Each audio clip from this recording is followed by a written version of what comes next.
لو أنزلنا هذا القرآن على جبل لرأيته خاشعا أنزلنا هذا القرآن على جبل لرأيته خاشعا أنزلنا هذا القرآن على جبل لرأيته خاشعا متصدعا من خشية وتلك الأمثال نضربها للناس لعلهم يتفكرون.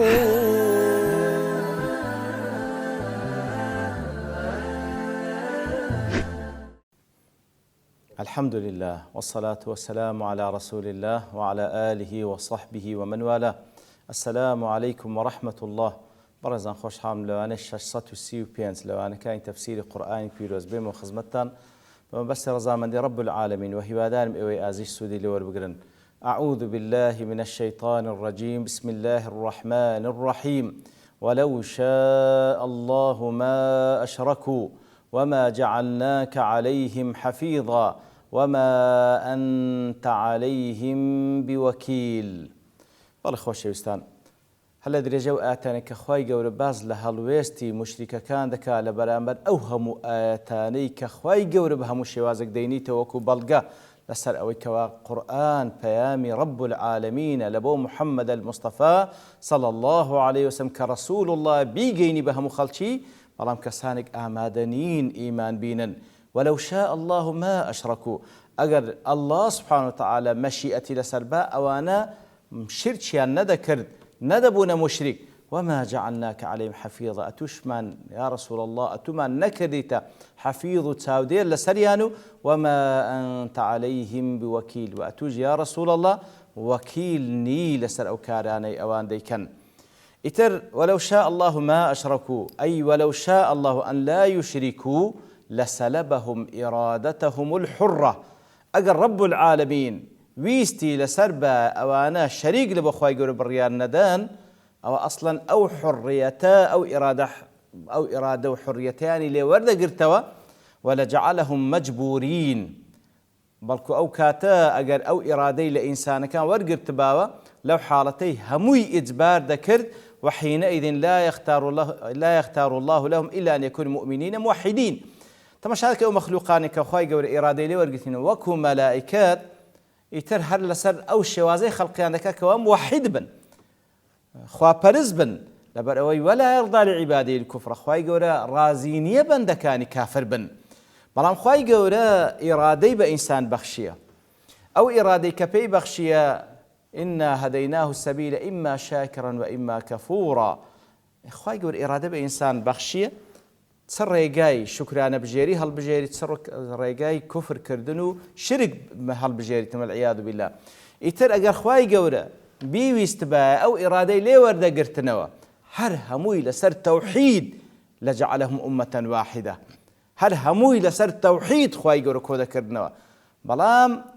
ويستي خواي قورا وانبوه ويستي خواي قورا سبحانه وتعالى كوا إرادي بإنسان كان بخشية لو دنيا كوا زيقاي تاقي كرنوا ابتلاء وخواي قورا عقلي بي بخشينا والسمع بصري بي بخشينا وخواي قورا سبحانه وتعالى بيغمبري لو روان كردينا عليه الصلاة والسلام بيامي بي روان كردينا يتر لدواي أوا هركسيق إيمان بيني حرة وكفرج بكا حرة بلام مردني كلدواي أو قيامته زندبونه وحساب دس بيدكا ريقاي إيمان داران برو بهشت وريقاي كافر كانيش برو جهنم خوا بنامان دا كواتا أو حقتك خواي قول بازك. ولو شاء الله أجر خواي قول ويستي لسربوا أوان مشرك ندبون لبرو إراداني لور دقرتوا كإرادش لور هر هموي لسر توحيد خلق ذكر. وما جعلناك عليهم حفيظا أي لم نعطك القدرة على أن تكون حفيظا مسلطا عليهم. خواي قول ببيغمبر صلى الله عليه وسلم صلى الله عليه وسلم دائما زور خفتي دخوال لإيمان نهناني كافران. خواهي قد دفن إما أوتوانا من بتو نبخشي كوا أن تكون حفيظا مسلطا عنه وتتساو دير بلا سريانو سلطة لسريان هبي تكفهم بالإلزام والإكراه عن اتباع أهوائهم وضلالاتهم. كوا تأوتوانا من بتو نبخشي كوا مسلط بلا سريان إلزاميان بكي ئیجباریان بکەی لەوەی کەوا شوێن کەوتەی هەوا و ئارەزوو و گومڕای خۆیان نەبن وتەحمیهم من شرور ئەنفوسهم واروها وان لێ بکەیتەوە بیان پارێز لە شەڕی نەفسەکانیان وتقصرهم على سلوك الصراط المستقيم ئەو توانایانمان پێت نەبەخشێکەوە ئیجباریان بکەی بتوانین ڕێگە ڕاستیان پێ بگریە بەر وما جعلناك کەواتە بەڕاستی لەو کاتێکەوە ئیسلام حاکمیش بی وەکو لە زەمەنی پێغەمبەر صلی الله عليه وسلم کە حاکم بوو لە تەمەنی کاتێکەوە پێغەمبەر صلی الله عليه وسلم وفات دەکاتن دەولەتێک لە دوای خۆ بەجێدێری بەڵام لەو کاتێک کە ئیسلام حاکمیش بی ئیجباری خەڵکی ناکات لەسەر ئیمان وقل الحق من ربكم فمن شاء فليؤمن ومن شاء فليكفر کەواتە لەو کاتەش خەڵک ئیجبار ناکرێ لا ئیکراها فی الدین ئیجبار ناکرێت لەسەر ئەوەی بە زۆری ببتە مسلمان چونکە مسلمان بوون و ئیمان هێنان ناو دڵ و دەروونە بە زۆری نابی بەڵام ئەو کاتێک کە ئیسلام حاکمە ئەوە ئەحکامەکان لەسەر خەڵکی جێبەجێ دەکاتن کەسی کافریش ئەگەر محارب نەبی دەولەتی ئیسلام هیچ ئیشکالیەتێکی لەگەڵدا نییە حقوق و واجبات هەیە وەکو هەر مواتن و وەکو هەر کەسێک هاوڵاتێکەوە لەژێر سای حکمی ئیسلام دابژێ کەواتە نە پێغەمبەر صلی الله عليه وسلم نە غەیری پێغەمبەر صلی الله عليه وسلم خوای گەورە ئەو توانایی پێ نەبەخشێکەوە بتوانێت ئیمان بە زۆر لەناو دڵ و دەرونی خەڵکی دامەزرێنی و لە شەڕ و گومڕایی نەفس و شەیطان بیان پارێزیتن وما جعلناك عنهم حفيظا وما أنت عليهم بوكيل وما أنت مسلطا عليهم تسليط وكيل عن ربك بەو شێوەیە ئەتوو سوڵتەت پێ نەبەخشرایە لەلایەن رب العالمین وەکو وەکالەتێکت پێ بەخشرابی إنما أنت عبد نبي مرسل مكلف أن تؤدي ما نأمرك بتأديته کەواتە وەکالەت لەلایەن پەروەردگار و پێ نەبەخشرایەکەوە مسلط بی لەسەریان بەڵکو یا رسول الله ئەتوو بەندەیەکی خوای فەرمانت پێکرا ئەو وەحیەی کە لەلایەن خوای گەورە پێت بەخشرا بیگەینی وما أنت عليهم بوكاتە حدودی پەیامی پێغەمبەر صلی الله عليه وسلم ئەوەی کەوا پێغەمبەرێکە عليه الصلاة والسلام کەوا فەرمانی پێ دەکەن لە رب العالمین تەبلیغ بکە ئیتر کە خەڵکی ئەوەی ئیمان دەینی ئەوە بەختەوەری دنیا و قیامەت ئەوەی ئیمان ناینی پێغەمبەری صلی الله عليه وسلم و غەیری ئەویش مسلط نییە و ئەو وەکالەتەی پێ نەبەخشرایەکەوە بتوانیتن ئیمان بە زۆری دامەزرێنی ناو دڵ و دەرونی خەڵکی ولا تسبوا الذين يدعون من دون الله فيسبوا الله عدوا بغير علم أو زاد فرمي جوين بو كسان مدن كلا غير الله كسانش كذا برستن جوين ببرسترا بنا حق كان يان مدن لنتيجة دا فيسبوا الله عدوا بغير علم لنتيجة دا أنيش جوين بالله ددن سبحانه وتعالى وكو ظلم تعداك ببيو كعلم فيها بي كذلك زينا لكل أمة عملهم يتربوش يا رب العالمين دفن لبوه همو أمتك كرد وكان من لو رازان ديتوا ثم إلى ربهم مرجعهم فعشان قرانا مالو لا پروردگاريانا فينبئهم بما كانوا يعملون يتربيان رادا قينيتو كارو كردواني ككرديتيان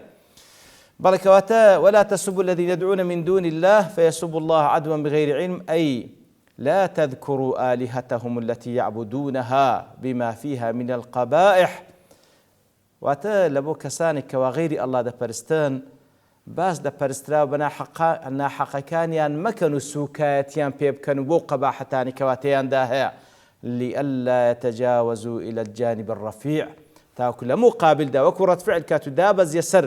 پەرستراوە بە ناحەقەکانی ئەوان و جوێنیان پێ بدەی لە مقابلدا ئەوان وەکو ڕەتفعل جوێن بە رب العالمین بدەن عبد الرزاق لقتادة جرتو دلي كان المسلمون يسبون أصنام الكفار هندق لمسلمانان جوينيان ببتو صنمكاني كافر كانددا فنهوا عن ذلك نهيان ليكراتا وكل مقابل دا أواني جوين برب العالمين ندا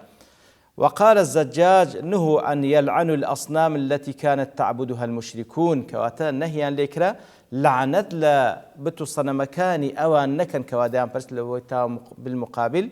أوانيش جوين بخواندن يدعون من دون الله أي يعبدونهم المشركون من دون الله وتجوين بو برسلا وبنا حقانا مدن كمشركان لغير الله دي برستن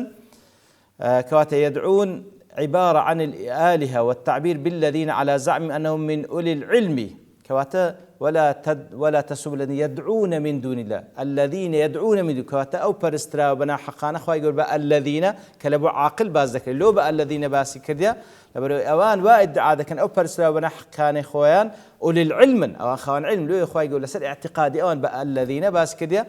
أو بناء على أن سب آلهتهم سب لهم يعني وتاب لو يخوي يقول الذين يدعون من دون الله بروي جواندان ببرسراونا حقا وات جواندان بأوان وكو كسيك دل كما يقال ضرب الدابة صفع لراكبها كاتك واتو لدابيك ولا بعمل لأسبيك دي وكو أويك أو كسيك راكبي سربشتي وأسبيا سواري سربشتي وأسبياتو لويد دا يتر جواندان ببرسراونا حقا وات جواندان بو كسانك وديان برستن لو الذين لو بكار هنا ضل أجر بقول إنهم كانوا يقرون بالله وعظمته إذا باش أخو مشرك كان خواي يقول سندين زي كان باس إذا كان أواني اعتراف بوده كان كالله سبحانه وتعالى خالق ومالك ومدبر خواتي عظيمة أدي كو يعني لمقابل دوان جوان با الله ددن وأن آلهتهم إنما عبدوها لتكون شفاعة عنده خوان ادعاء ذا كان كوا أو برسرا بنا حقاني كذا يبرستن لو يدان برستن تاوكو ابنتك كان لا رب العالمين أدي كو جوان بخوات دن ضل لا يفعلون ذلك صريحا وهم بصراحة جوان بخوانادا بل يفضي كلامهم إلى بل كوقس كان برو أو موضوع دروا كشتمهم له ولمن يأمره بذلك مثلا وكو مثلا كاتك مسلمان جوان بفسرا بنا حق كان يبدا اويش جوان بيبدا تبلي اوي كفرمانش تفكر وتدقات اخوا سبحانه وتعالى وقد فسر بغير علم بهذا كواتا ولا تسب الذين يدعون فيسب الله عدوا بغير علم بعلم اوان جون بخوات دن لو هذيك نفس وها اللي قداته واتكاتك اوان مسلمانان جون ببرسنا بنا حكان ابدا اوان لمقابل دابلين جونك بخواتانو اوي كوا فرمان فيكردينا كواتا ولي ذا بغير علم او ان الغيظ والغضب ربما حملهم على سب الله صريحه يعني لنتيجه هندتو ردبن لبو برسنا بنا حكانيان بصراحة زين برب العالمين ددن وكو جاري واهي بناو مسلمانا كتورد بكفر دكا والعياذ بالله يتر بغير علم واتلو حاطك أو نارواية ذكا ياخذ أو بأدبية ذكا برامبر بذاتي الله لكاتك دا بغير علم دا الصلاة لسر خوينا ما هند غضبي قرتية فيسب الله عدوا بغير علم عدوا وتظلما وعدوانا ظلما وعدوا كواتوانج لمقابل ذات زين برب العالمين دن بظلم وبتعدى ابن الفرز دلي إنه متى خيف من سب الكفار وأصنامهم أن يسبوا الله أو رسوله أو القرآن لم يجز أن يسبوا ولا دينهم كواتا فعلا دل هركاتي كوا ترسايل ويكاتي كوا زين بكافر كانوا بتوصل مكان بدرية لنتيجة جوين بخوا ددريتوا يان جوين ببيغمبر ددري صلى الله عليه وسلم يان جوين بقرآن ددري لو حاطي جائز نية بهيج شيء جوين يان بيبدي بخوا يانو ياخذ برسلا وكان وهي أصل في قاعدة سد الذرائع طلع أو آتش أصلك لبو أو قاعدة كوا هم علماء كاري لسرد كان سد الذرائع وهتقرشتك بو الذريعة وسببك لبو شتي تركوال أو شتي دوام حرام بي بيوست سببكش خوتي لي باريزي كواتا أجر هوكارك داد بابا روشتيش حرام هوكاركش حرام دبي كبيدو قرته سد الذرائع إمام السيوطي ضلي وقد يستدل بها على سقوط وجوب الأمر بالمعروف والنهي عن المنكر إذا خيف من ذلك مفسدة أقوى لو حالتي أو تجدب تبال قلسر وكا أجر فرمان كردن بتساكك لجيجايك رجع قرتن لخرافك لجيجايك بلو مفسدتي جورتري برد لو حالتي بيوسته فرمان بتساكه ورجع لخرافه نجيري لبروي عاقبتك خرابتره وكذا كل فعل مطلوب ترتب على فعله مفسدة أقوى من مفسدة تركه كواتا دو مفسدة كرايك وأصل أو مفسدة نمينة مسلمانان بيوسته فرمان بساكب من رجل الخلافهم بلام كأو مفسدة نهج مفسدة جورة تربيدا دبي لو حالتي بيوسته واز لو يبيني يعني وكون مناك لزماني ابن تيمية رحمتي خواي لبي ضل بخوي بكومالك لمسلمانان بلاي كومالك لتتاريكان دا رويشتن كواديتيان عرق دخونه دا المسلمانان قلتين بسين فرمان بتساكو رجل الخلافة بكينو منعيهم كل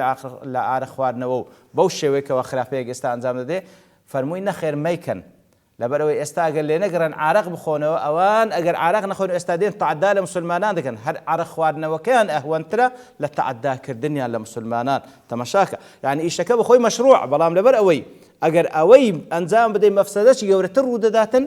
ئەوە بە تەئکید پێویستە ئەو ئیشە نەکرێ سەد و ذەرائع زۆر مهمە هەندێک لە مفەسیری زەیدی دەڵێن ثمرة الآية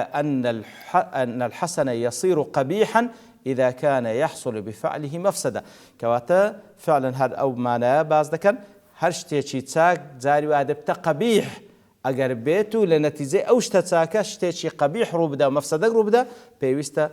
دەست بگریەوە و ئاگادار بی بەڕاستی ئەوەش قەزەیەکی زۆر مهمە زۆر جاران مسلمانێک یاخود کۆمەڵێک لە مسلمان کارێک دەکەن لە خودی خۆی مەشروعە بەڵام کە عاقبەتەکەی خراپترە لەو شتەی ئەوان دەیکەن لێ پێویستە ئاگادار بن ئەو شتە ئەنجام نەدەن تاوەکو خۆیان و مسلمانان تووشی مەفسەدەیەکی گەورەتر نەکەن لە خوای گەورە دەپاڕێنەوە بەو شێوەیە تێمان بگەین لە دینی خوا سوبحانەوە وتەعالە کە بەو شێوەی دەبێتە مای ڕەزابوونی ڕەب العالەمین و بەو شێوەی دەبێتە مایەی فەخر و شانازی لە بۆ ئەو ئومەتە و بمان پاریز لەوەی کەوا ببینە سەبەبێک لە بۆ ئەوەی کەوا مسلمانان لە نەتیجەی کار و کردەوەی ئێمە توشي زر المندي بين وصلى الله وسلم على نبينا محمد وعلى آله وصحبه أجمعين وآخر دعوانا الحمد لله رب العالمين. لو أنزلنا هذا القرآن على جبل لرأيته خاشعا أنزلنا هذا القرآن على جبل لرأيته خاشعا